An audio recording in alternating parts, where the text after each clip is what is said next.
Yeah, It's catalog niggas. pimp cap trip nigga. King Beats. Suit King mwen, Beats. suit mwen, Pou m'komanse m'a di mersi a God la ki te bom la vi.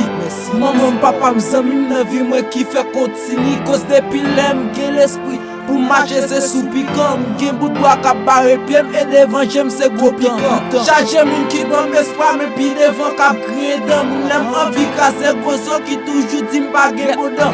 Sout mwen chaje problem, men solisyon pa fasil.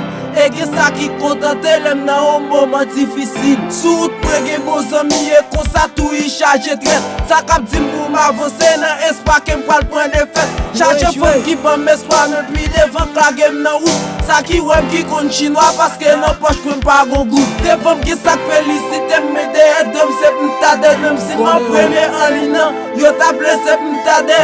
Nan me yon pap manje kos nan gen yo m'chaje en. Men pap jem dekouraje lè moun pi fò pase la en. Sout mwen gen yo gen mouton pout mwen son artist milon. A chak pan pep m'pase ak tèt se pile d'lo nan pilon. E yon fè ki fòp, reisit sa se vizyon. Dis catalog King Beats valorize rap se misyon. Sout mwen ki sak ple barem, yon kou fòt kak ple balem. De mouve jem elwanye, moutik se mwen mak trase. Gada asosyasyon yo fè pou yo konfrem nan rap la. Yo pap kapap, ki eskap met kod la nan kouchat la.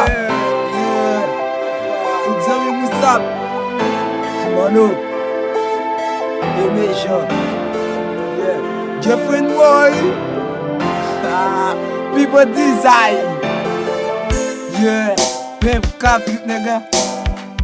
La Couvale for life. Catalog King Beats nigga.